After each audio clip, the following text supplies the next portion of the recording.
It's Pete and Cheap Homesteading, and today we're in the garage and we're going to be working on the Husqvarna 372XP clone saw because I want to go out and cut a little bit of firewood with it. And this saw is an absolutely great saw.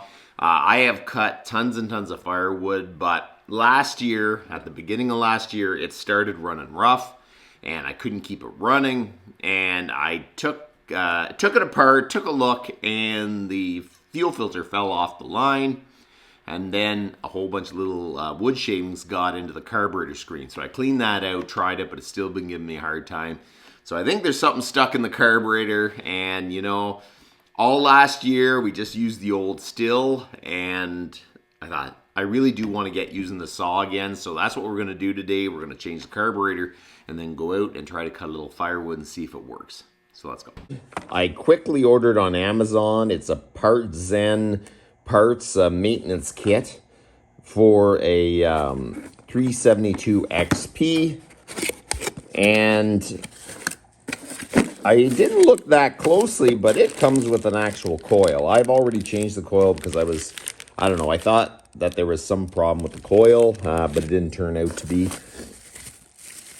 So it comes with a carburetor, comes with a spark plug, new air filter, new intake tube. Basically, we're just going to install the carburetor and kind of see if this thing, we can get it up and running. And then hopefully we can cut a good day's worth of firewood with it, and then I'll know that it's fixed.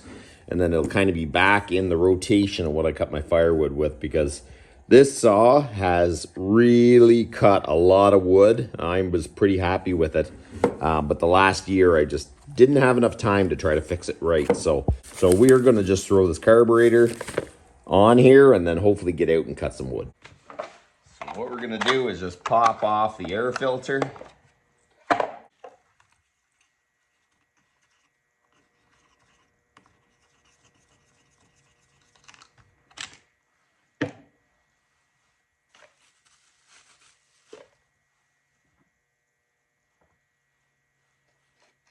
Okay, we're going to take a look. Everything looks the same. So we're going to change out the carburetor. So we're going to take the top cover off. We'll remove this screw, and this screw. There you go, the cover's off. Now, in the end of here, there is 2 screws, and we're going to remove that.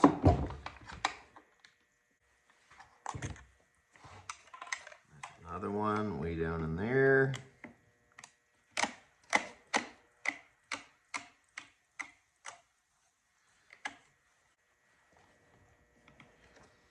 So right in there, you've got your choke lever, and it goes through the hole in the carburetor, and you just squish it so you can pop it out of the linkage of the carburetor. So you just use a pair of pliers.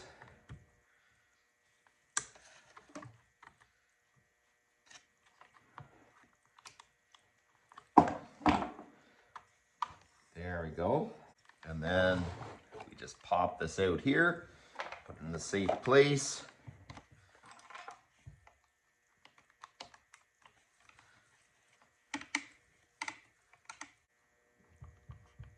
This screw out. You get a magnet or whatever and just give it a pull. So you got to unhook. There's a little hook right here that holds this line. So you kind of have to tip it forward and unhook it.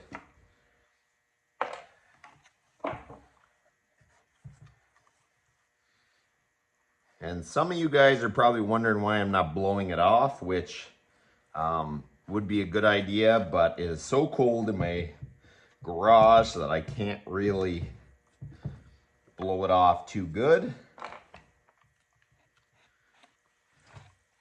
So now I'm going to unhook the throttle linkage. You tip it forward and just unhook it. And now you pop off the last line, and there's the carburetor. So it's really good to take a look at it. Make sure that it is exactly the same. You're not running into issue halfway installing it. I do like this new carburetor. It actually has full metal all the way. Like even here, this is all full metal. So this is Zen. I don't know who makes this for them, but we're gonna see if this thing can work good. Okay, so we make sure the surface here, the carburetor's clean. Make sure you don't get anything in there. We're gonna attach this line here. That's your pulse line. And we'll hold off putting the fuel line on until we get this more intact. We are going to install the throttle cable. You tip the carburetor up. It's hard for you to see. Tip it forward, you pop that little piece on the end of the throttle cable in, and then when you fold it down, it all wraps around this throttle linkage. Carburetor back in place. So the two hooks here, we're going to go around this line. So you're going to tip it forward, get them hooked in the little spot on the pipe. There. And oh my goodness. And there. Okay, so that's in place. Our screws that go through the carburetor into the intake.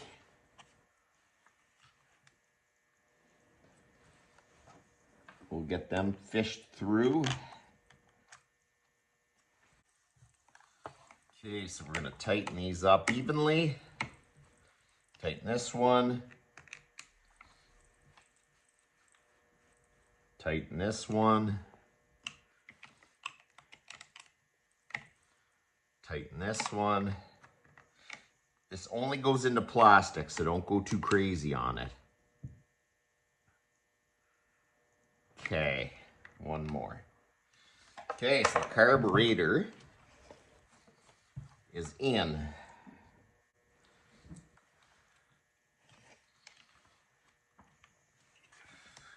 Okay.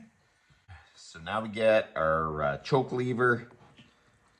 Slide it in. And then just shove it into place with your finger. So then you see it's just stuck in there. So make sure that it works. We're going to make sure this line seems to be getting a little, this fuel line seems to be getting a little loose. So we're going to cut off a bit of it, just long enough, and we're going to shove it on. And we're going to shove it on. So there you go.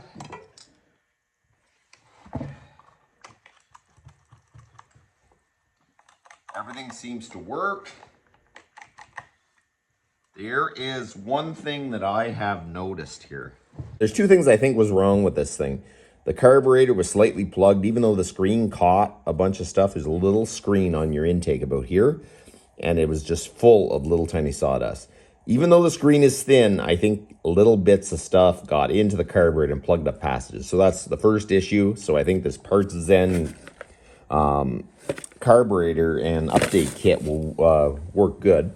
The other thing is that this is your intake and this goes on to your cylinder, and I noticed that the clamp has got loose. So I don't know if it just overheating and cooling and everything, it just kind of got loose. So if you suck air here, number one, you can fry your cylinder.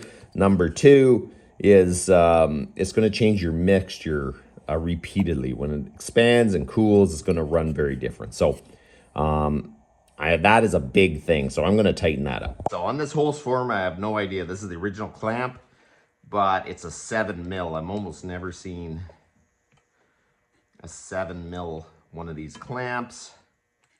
So we are going to tighten this up. Okay. So that should be good. We're going to install cover back on.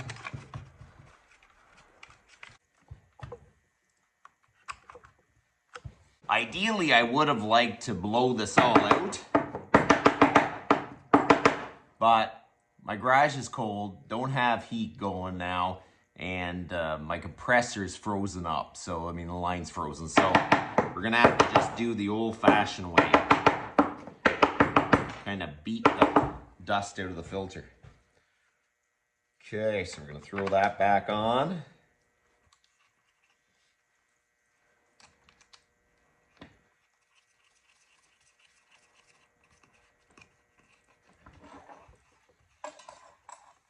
Put this back on. We're gonna go and adjust the carburetor.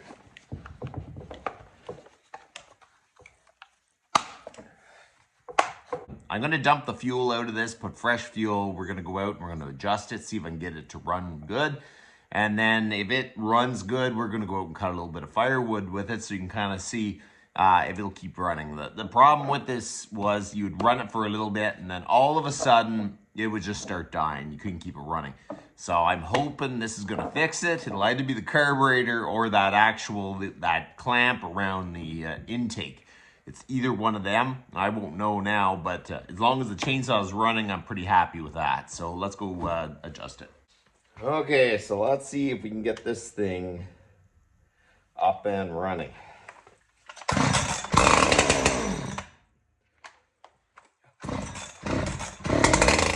I start off by screwing the high and the low screw all the way in, screw them out one full turn each, start it up, turn the screw for the idle down till the chain stops. If it doesn't keep running, you might have to open up the low screw. Then you rev the saw all the way up and open up the high screw till it starts to sputter, close it till it starts to sputter, and then put it in the middle. If you have any doubt, you should get someone who knows how to do it to adjust it, because you can wreck the saw if it's too lean. So that was more adjusting than I thought I'd need to do. So now...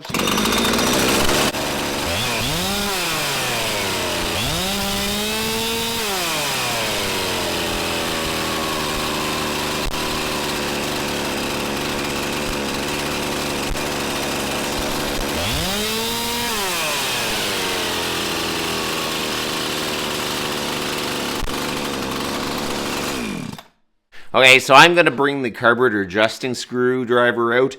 I'm just going to run it like that for a little bit and then probably readjust it after it runs just a little bit longer. But it's running pretty decent, so let's get out, cut some wood.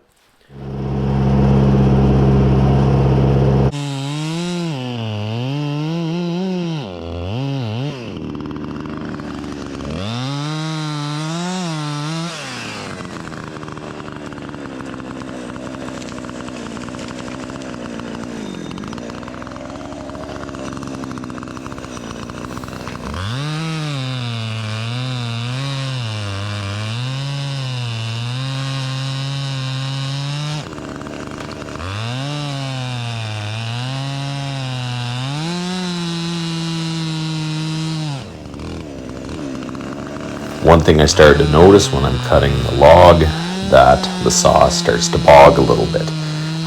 It doesn't have all its horsepower.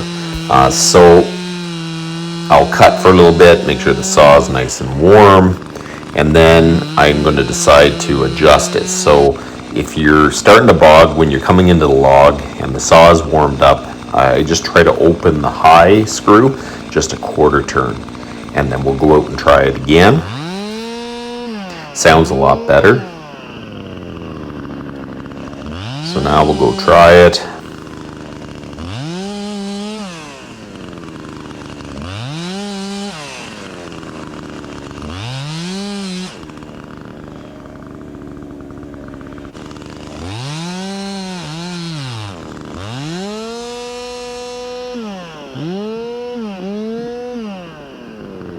It still has a little bit of a lack of power, so I'm going to open it one more quarter turn.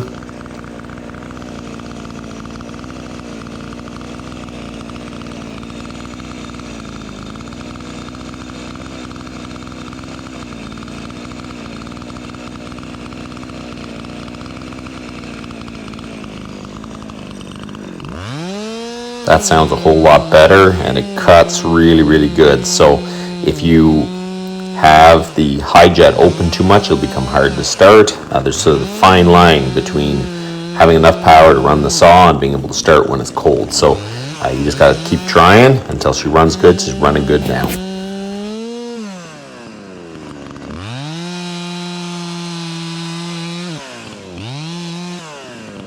I cut a good long time with the old Husqvarna 372XP, and it worked flawlessly. I had to adjust it a little bit, but now it's just running good.